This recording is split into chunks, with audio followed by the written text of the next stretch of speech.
I think it's important to sort of look into the long term with the athletes as I try and move this forwards, and it won't. There we go. I think it's important to understand where the athletes are going and look at what events are para events for the athletes, and make sure that you understand that eventually, if you've got an athlete with a intellectual disability, there aren't any ones or twos for them. There's long jump, there's 400 meters and things like that. So eventually, whilst you may want to work on speed with them while they're younger, eventually you might need to think about moving them up to a 400 in order that they can benefit from getting on some of the programs, eventually hopefully benefit from lottery funding, everything else, where if they're just doing ones and twos at the club, that won't be available to them, because obviously what everything is about producing Olympic athletes eventually. So it's something to look at, be aware of, and be aware of, okay, well, eventually I'm going to have to move that athlete out to 400 meters. How do I do it? If they're younger, obviously work on speed initially and don't worry about that. But as they get older, be aware that you might need to start perhaps changing the training programs for them and looking at that and building that up. Training methods, Joe? Yeah.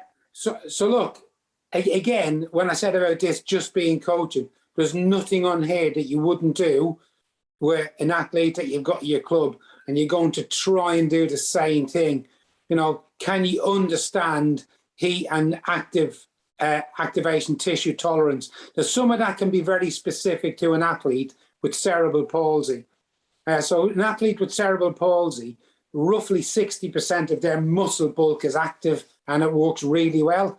That other 40% is where that slowing down process because of cerebral palsy happens. So that neural activity is not very good.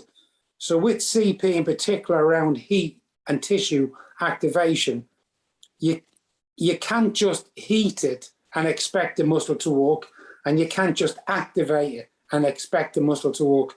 What you have to do is do a really good combination of both of those, and you will get really good activation through tissue from an athlete with cerebral palsy, and that's really key. So when you see the start of 100 meters at an Olympics, and they've already been and warmed up in the call room, and then they come out and they stand at the end of the line and they do 3 or 4 jumps, they can activate really, really easy. Not that easy for an athlete with cerebral palsy. There's a certain amount of work to do around retaining heat in the tissue in the call room, coming onto the line, having some specific things that you have to do on the line to keep that muscle hot and activated. It won't activate immediately, it takes time. So there are things around tissue activation, understanding that that's really beneficial to an athlete with CP. From a strength point of view, isometrically, you'll get an athlete with an impairment that can skew data because they're very good in a single movement, but that movement at high speed for force production tends to go off the chart a bit. So there's work that you want to do around that high force production on isometric testing. And that can come around so some athletes won't be able to do a squat, so what we put in different for them to do that? May not be able to, deadlift because of an impairment. So it's coming up with adaptations that allow them to have different methods of training. And all of those things is just about speed and training speed. So your ability to run at an intense velocity and create force at maximal speed, which is exactly what you want and the athlete to do. As Joe said, sort of coaching disability, you learn and you question more the able-bodied athletes as well. And I'm a big believer in a lot of single leg work in the gym. Purely from a CP point of view, they'll have one strong side, one weak side, and really challenging movement on the weak side, where if you do double leg with them, you tend to find that they will favour the strong side, and the strong side becomes even stronger. So just challenging that movement and things like that. And it's that kind of looking, understanding and thinking, okay, there's a problem. What am I going to do to overcome it? And you'll see that as coaches as you go through things. Are any of those videos working, Graham? Yeah, they will be. Do you want to play through them? Yeah, it's just so people can see the adaptations that we've got. So Holly Arnold is a T47. She's got no lower part on her right arm. And so that's a brace that we created so that she can do deadlifting in the squat pattern. Next one, we've got Luke Sinnott, who's a double above knee amputee.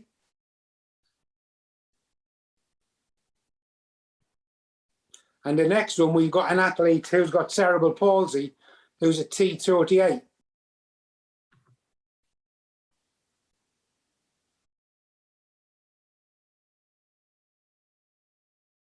Three athletes, three different impairments, using the same pieces of kit, just with adaptations.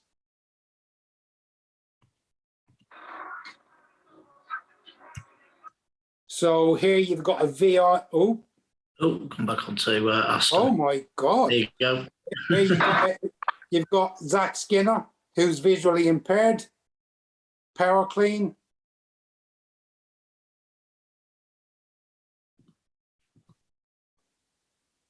Next one, you got Jonathan Broom Edwards, who's doing a hang clean there, but he's got talipes, so a lower leg impairment. If you see his left leg, you can see it's very different to his right leg.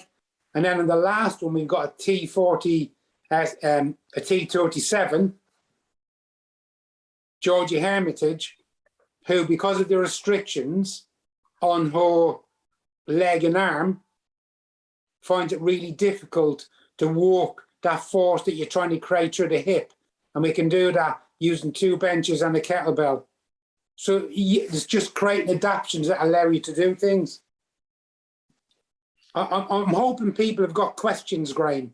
Yeah, I'm hoping so. That was a quick half an hour. That was a whistle-stop tour and stuff. Through. That was immensely quick. If anybody does have any questions, please open up your mics or type them in the chat box, and we're quite happy to answer anything that you might have. If not, they're all here to see Aston, who's joined us now and didn't really want to listen to us anyway, Joe. Don't blame him. He listens to me enough down his track.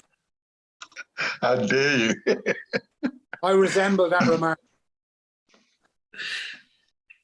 If not, we'll hand over to Aston. If there's any questions that come up, myself and Joe are going to stay on. We can answer those at the end. And we've got a question that popped up from Dominic. Yeah, say a little bit more about the 2 levels of classification. So national classification is obviously done within the home countries. Classification clinics are run on home soil by Kirsty Allen running it as on behalf of British Athletics.